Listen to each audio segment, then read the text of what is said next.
it's funny. Garrett and I are constantly arguing about video games, and just because we like different kinds of video games, not whatever. But we were talking about something, and I was going on and on about this one aspect of some game, and Garrett was like, "Why do I have to know all that about a video game? I do that with drums already." And I was like, that's really valid. Like, I do that with bass, too, so it's like I understand. You know what I mean? Yeah, but I also feel like a lot of musicians have other hobbies that they get equally obsessed about that aren't the profession that because the obsessive personality thing rarely is completely just stuck in one area of your life. It's not like you're like, oh, I'm obsessive about music and everything else I don't give a shit about. Yeah, right. Like that. I don't think that's probably. I don't think so yeah, because once you fall into something, I think like a lot of times I fall into something and I'm like, oh, maybe I could get into this, and maybe I don't pick it up as quick as I thought I could, and it's like, well, that's not worth like me totally diving headfirst into and like knowing the history and knowing. But the Sure. fact that you have the foresight to know that that is the road you will go down, is 100% that's true. the whole And thing. I know Yeah. that about myself too. And Yes, in fact, that was, I mean, years ago, people were asking me if I was going to play pedal steel back in 2012. I didn't know much about pedal steel. It was kind of peripherally a part of my existence, but I wasn't a super big country fan back then. Not that I actively didn't like it. It just wasn't a huge part of what I listened to or thought about as like influences. But man, being around Justin out there, he's just one of the best pedal steel players I've ever heard.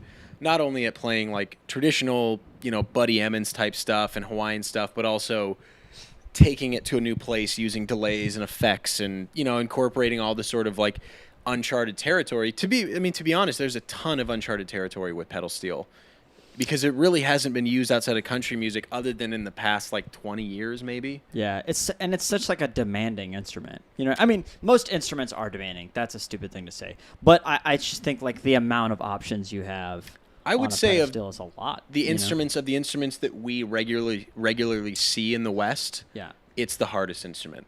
It's certainly up there. It's fretless. There are knee levers. There are foot levers. There are 10 strings. There's just as far as I'm aware, it's the most sort of intensive instrument that we have in our sort of like American. And extremely mechanical, like like in every way. As for the player and the instrument, I remember one of those Levi gigs that we played. There was a steel player on that gig, and I looked under it, or like just to like see, and it was like a car. Yeah, I was like, nah, never mind, never mind. Yeah, it's totally crazy, but I really fell in love with the instrument and was really lucky to have a couple of the Nashville guys from Shania's band that are just steeped in country music and pedal steel and but really country and bluegrass, that whole world of music that I just like wasn't familiar enough with. And now I'm absolutely obsessed with country music and pedal steel. I mean, for the last probably like 6-7 years, but it took them sort of giving me that in. But man, I didn't really even realize how difficult pedal steel was until I saw Justin playing. I was like, what the F is he doing? Yeah. And then he explained it. And I was like, whoa. Yeah. It's wild. Yeah. It's super wild. It's funny also that instrument has never found its way into like more complicated styles of music. I think probably because it's so difficult to play. I mean, yeah, it just seems like the kind of people that are willing to like learn a bunch of jazz songs that nobody cares about would also be down to learn a really hard instrument. That's true. It's kind of the same mentality. Yeah. But I don't know. Do you have enough time in your life to do both? Sure. Yeah. Right. Although there are those stories about when it was either Jerry Coker or Jocko played some cruise gigs, and they met people who played jazz on pedal steel, and they knew a bunch of like bird heads and stuff like that. Yeah, well, I mean, like Buddy cool. Emmons played quite a bit of that stuff as well. Okay, I didn't know that. He's kind of like the cat, Gotcha. like for the he's like the Charlie Christian of pedal That's steel. cool. I mean, I don't know if he I'm sure improvisationally he wasn't on the level of like Bird or Coltrane or something, but still to be able to play Yeah. even through a bebop tune on pedal steel is just the intonation alone. That would be such a pain. Yeah. Nuts. Yeah, like I can't even imagine. But I love the sound of it. But to be honest, like I don't think it sounds best on jazz. Although it can be cool to be like, wow, this guy's doing it. Yeah. It's just like guitar. Like I was reading this interview I think it was last night, this John Schofield interview where he was talking about something that Pat Metheny had said to him, and he said, guitar is best for big open chords and blues. That's what guitar is best for, and I completely agree.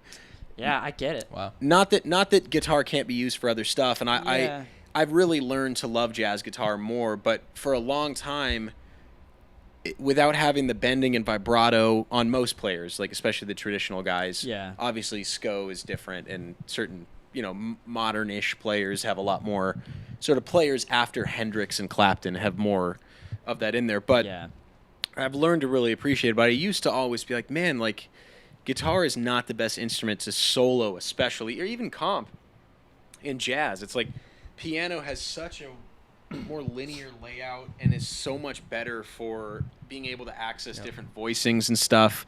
Guitar's just not really made for that. Now, obviously, players like Jim Hall and cats like that have made it work, but they're probably doing, and I this might be controversial to somebody, but they're kind of doing in some ways like kind of twice the work. Yeah. You know what I mean? Like I remember trying to explain to somebody why I had to in college why I had to think about my fingerings beforehand when you sight read something. And I was like it's because I didn't put it into words very well at the time, but later somebody else said it. They were like, "Well, yeah, you have the same note in 3 different places." And because of that reason, you have to like do more forethought. You know what I mean? Yeah, and obviously same with guitar. Right, yeah. And then there's also the difference of tuning of having the B string in there too. Absolutely, yeah. And it just that's why I think soloing over changes, you see a really clear distinction between the difficulty on guitar versus like saxophone, an instrument that's monophonic. It's all melody, and like saxophone players, like you can tell when they're playing over chord changes, they just like see every note in the chord like this, and guitar as bass just doesn't function that way. Yeah, it's a lot harder to get your head in that space. Yeah, for sure. Which is why I think so many people come back to like what makes guitar and bass too. But I'd say with guitar even more with the bending and the blues stuff. That it's so specific to guitar. I mean, there's not a whole lot of instruments like piano. It's a lot harder to have a voice on piano where you can play 2 notes and somebody goes like, "That's this guy." There's certain guys like Brad Mehldau where you're like, he has such a specific touch. But for guitar, that's kind of like even in the pantheon of the amazing guys. Like I hear 2 notes from B.B. King, I'm like, "That's B.B. King." 2 notes of Jeff Beck, that's Jeff Beck. Clapton, same. Like it's like the vibrato and the bending thing is a real stamp of your own sort of like internal dialogue or internal sort of way of hearing music. Yeah, absolutely. And I think also it took me a really long time. First of all, I think what you're saying right now, like guitar is best suited for these things. I think that's a really mature thing. And I think as a younger musician, I think I fought that ideology.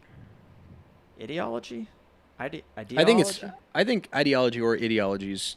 Whatever. I think you're good either way. Yeah, I fought that philosophy like probably into my early 20s, like 20 or 21. Did I finally realize like, okay, the bass is just good at certain things. Like, I just can't fight that anymore. Like when I transcribe this solo, this trumpet solo, it's not gonna sound as good on my instrument. That used to I used to be like, no, I just need to push through it. Like, I'm not doing something right. Or right. Yeah, but totally. it's true. I mean, and I think when you light shine, some things change.